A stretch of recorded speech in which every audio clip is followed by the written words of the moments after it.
नमस्कार। इस सप्ताह के बिजनेस और फाइनेंशियल अपडेट के साथ मैं मनोज लांबा एक बार फिर हाजिर हूँ। रिलायंस इंडस्ट्री ने इस हफ्ता शुक्रवार को एक नया इंट्राडे हाई बनाया, रिकॉर्ड इंट्राडे हाई। जी हाँ, रिलायंस के शेयर ने इंट्राडे के दौरान शुक्रवार को बाजार में नई ऊंचाइयों को छुआ और ऐसा माना जा रहा है कि ये इसलिए हुआ क्योंकि रिलायंस ने 6th round of funding raise करने की बात की है। छठी बार रिलायंस फंड रेज करने जा रही है अपने डिजिटल प्लेटफॉर्म जियो के लिए। जी हाँ, जियो प्लेटफॉर्म के लिए Reliance 6th round of funding लाएगी, जिसमें रिलायंस जियो को NSE पर और BSE पे के अलावा विदेशी एक्सचेंजेस पे भी लिस्ट कराने की बात की जा रही है मुकेश अंबानी जी के द्वारा। तो रिलायंस का शेयर नई ऊंचाइयों पर, नई बुलंदियों पर इस हफ्ता देखा गया। दूसरी बड़ी खबर, रिजर्व बैंक ऑफ इंडिया ने सुप्रीम कोर्ट को एक जवाब देते हुए कहा कि वो बैंकों को फोर्स नहीं कर सकती कि मॉरिटोरियम पीरियड का वो इंटरेस्ट वेव कर दे। जी हाँ, ये भी एक बिजनेस जगत की बहुत बड़ी खबर है जो अर्थव्यवस्था को प्रभावित कर रही है। रिजर्व बैंक ऑफ इंडिया ने RBI को क्लैरिफाई करते हुए कहा है कि वो बैंकों को फोर्स नहीं कर सकती कि और मॉरिटोरियम पीरियड का इंटरेस्ट वेव कर दिया जाए।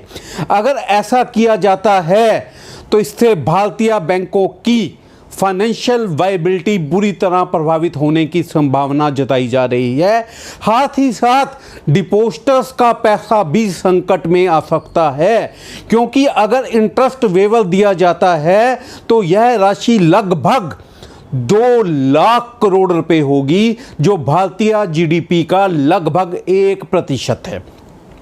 तीसरी बड़ी खबर, The government further revised the definition of micro, small and medium enterprises. Macro, small और मीडियम इंटरप्राइजेस की डेफिनेशन को एक बार पुनः चेंज करते हुए भारत सरकार ने मीडियम इंटरप्राइजेस की डेफिनेशन को बदला है और मीडियम इंटरप्राइजेस की डेफिनेशन कई टर्नओवर और कैपिटल इन्वेस्टमेंट का दायरा बढ़ाया गया है, ताकि थोड़ी बड़े लेवल पर वो बिजनेस कर सकें, थोड़ा अपने आप को मजबूत बना सकें, लिस्टिंग के प्रावधानों का फ़ायदा उठा सकें। इसके लिए भारत सरकार ने केवल मीडियम इंटरप्राइजेस के लिए टर्नओवर की सीमा को 100 करोड़ रुपए से बढ़ाकर 250 करोड़ रुपए कर दिया है और साथ ही साथ इन्वेस्टमेंट की लिमिट को 20 करोड़ रुपए से बढ़ाकर 50 करोड़ रुपए कर दिया गया है। चौथी बड़ी खबर, cabinet has approved 5000 crore equity infusion for micro, small and medium enterprises through funds of funds. This has been done to help the MSME to get listed on the stock exchanges. Cabinet ने, union cabinet ministry ने MSME के लिए जो 50,000 करोड़ रुपए के equity infusion fund की बात हो रही थी, उसको अपनी मंजूरी दे दी है। प्रधानमंत्री की अध्यक्षता में हुई एक बैठक में यह निर्णय लिया गया कि अब ये प्रस्ताव को मंजूरी दी जा रही है। 50,000 करोड़ रुपए का फंड बनाया जाएगा। यह फंड्स ऑफ फंड होगा और ये हमारे भारतीय माइक्रो, स्मॉल और मीडियम इंटरप्राइजेस को हेल्प करेगा अपने आप को लिस्ट करने के लिए भारतीय शेयर बाजारों में। SME अब अपने आप को लिस्ट करके इक्विटी जुटा पाएंगी, अपने लिए अपना पैसा जुटा पाएंगी जनता से भी। पांचवा बड़ा सुझाव ये टैक्स से है। CBDT notified income tax return form for the assessment year 2021, making certain more information compulsory. जी हाँ, CBDT ने असेसमेंट ईयर 2021 के इनकम टैक्स के फॉर्म नोटिफाई कर दिए गए हैं और इन फॉर्म में कुछ महत्वपूर्ण बदलाव किए गए हैं, जिसमें है कुछ महत्वपूर्ण बदलाव मैं आपके साथ शेयर कर रहा हूँ।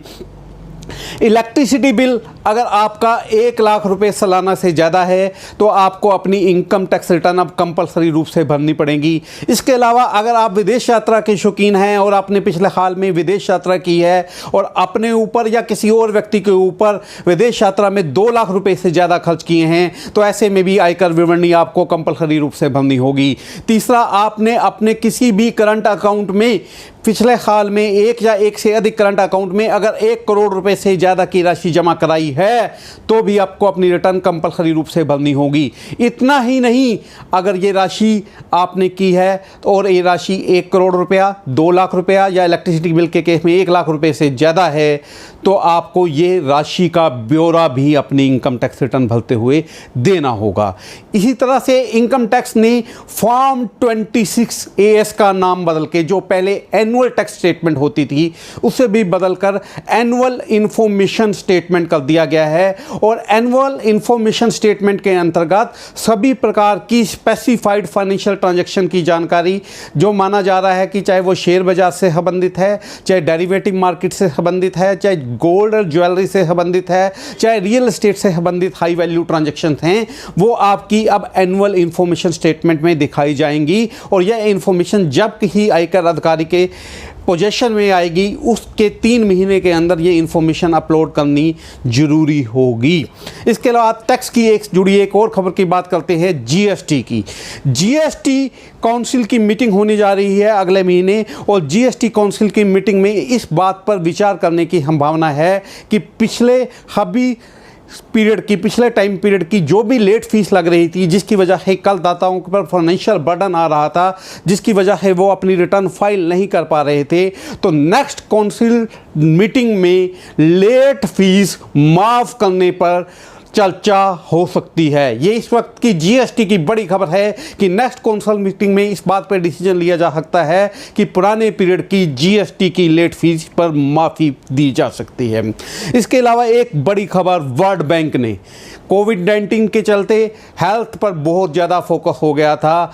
वर्ल्ड बैंक ने इसमें सभी इकोनॉमिस्ट को कहा है अब हेल्थ के बाद वेल्थ पे फोकस करने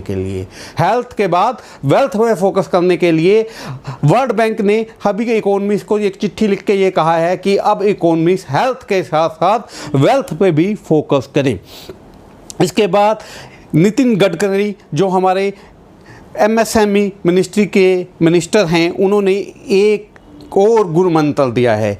उन्होंने कहा है कि अगर भारतीय एमएसएमई को आगे जाना है, भारतीय एमएसएमई को आगे बढ़ना है, तो एकमात्र साधन है कि एमएसएमई को अपने एक्सपोर्ट को बढ़ाना होगा, एक्सपोर्ट को बूस्ट करना होगा, और एक्सपोर्ट को बूस्ट करके ही हम अपने एमएसएमई को मजबूत बना सकते हैं और भारत को आत्मनिर्भर बना सकते हैं। ऐसा मानना है हमारे एमएसएमई मिनिस्टर नितिन गडकरी जी का।